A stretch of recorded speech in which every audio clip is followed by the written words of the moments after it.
नमस्कार। एसआरओ-सीडी के नैतिक शिक्षा उपक्रम में आपका स्वागत है। प्रस्तुत अंश सफलता की जननी संकल्प शक्ति इस पुस्तक से लिया गया है। राजा वसुसेन का ज्योतिष पर बड़ा विश्वास था। वे हर काम मुहूर्त से करते और हर समय अपने एक ज्योतिषी सदा रखते। उन दिनों दोनों कहीं यात्रा पर जा रहे थे। रास्ते में एक किसान बीज बोने हल बैल लेकर जा रहा था। ज्योतिषी ने कहा, मूर्ख, आज इस दिशा में ग्रह दशा ठीक नहीं है, लौट जा नहीं तो हानि होगी। किसान ने कहा, मैं तो रोज ही खेत पर जाता हूँ, बुरी ग्रह दशा मेरा क्या कर लेगी। इस पर ज्योतिषी ने हस्तरेखा देखने के लिए कहा तो किसान बोला, हाथ वह पसारे जिसे कुछ मांगना हो, मैं तो आप जैसों को देकर खाता हूँ। ज्योतिषी और राजा उसका मुंह देखते रह गए।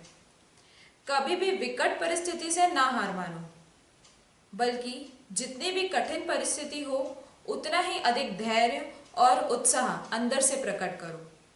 तरह तरह की कोशिशें करो, कई कई जगह काम करो, कहीं ना कहीं से सफलता प्राप्त हो ही जाएगी। संकल्प की मजबूती, धैर्य और साहस से आदमी जीतता है। जिन्होंने कभी असफलता से हार नहीं मानी, निराशा को पास नहीं फटकने दिया, जिसके पास अभी भी जीतने की आशा है, काम में उत्साह है और मन में धैर्य है, उसका संकल्प एक ना एक दिन निसंदेह सफल होकर रहेगा। निराश दृष्टिकोण अपना लिया जाए तब किसी भी काम में हाथ लगाते नहीं बनेगा। कुविचार विषाणुओं से अधिक घातक और घुन से अधिक अदृश्य होते हैं। वे भीतर जमकर बैठ जाते हैं और गुण, कर्म, स्वभाव की सारी संपदा को खोखली और विषक्त बना देते हैं। ओछे स्वभाव के आदर्श रहित और लक्ष्य विहीन व्यक्ति जीवन की लाश ढूंढते रहते हैं। उनके मनोरथ सफल हो ही नहीं सकते, क्योंकि प्रगति के लिए प्रखर व्यक्तित्व की आवश्यकता होती है। हमें आशा और उत्साह मन में रखकर सुंदर से सुंदर भविष्य की कल्पना करनी चाहिए। अभी से परेशानी में पड़ने के बाद ही क्यों सोचे। नदी की तरह ही वह मनुष्य भी अपनी सफलता के लिए मार्ग निकाल ही लेता है। उसकी इच्छा स्वयं ही उसका मार्ग प्रदर्शित करती चलती है। सफलता का मूल मनुष्य की इच्छा शक्ति में सन्निहित रहता है। मानवीय शक्तियों में उसकी इच्छा शक्ति सबसे प्रबल और प्रमुख होती है। जिन मनुष्यों की इच्छा शक्ति निर्बल होती है, वे साधन संपन्न होने पर भी कोई उल्लेखनीय सफलता नहीं प्राप्त कर पाते। निर्बल इच्छा शक्ति वाले लोग मार्ग में आई एक साधारण सी कठिनाई अथवा सामान्य विरोध को देखकर हिम्मत खो बैठते हैं। मनुष्य की वास्तविक शक्ति उसकी इच्छा शक्ति ही है, क्योंकि यही जीवन की चिन्ह, कर्म की विधायिका तथा प्रेरक होती है।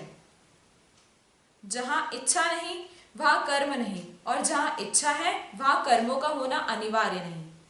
इच्छा की प्रेरणा से ही मनुष्य कर्मों में प्रवृत्त होता है। यदि उसमें इच्छा की स्फूर्णा नहीं, उसकी प्रेरणा ना हो तो मनुष्य भी जड़ बनकर पड़ा रहे।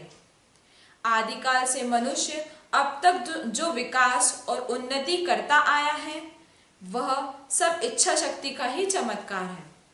इच्छा शक्ति की निर्बलता मनुष्य के समग्र जीवन की निर्बलता है। जहाँ कमजोर और कायर मन वाले लोग रहते हैं, वहाँ प्रायः भय और आशंका का वातावरण बना रहता है। वे औरों को भी निर्मल और हतोत्साह बना देते हैं। महात्मा गांधी तो प्रबल इच्छा शक्ति के एक जीते जागते आदर्श थे।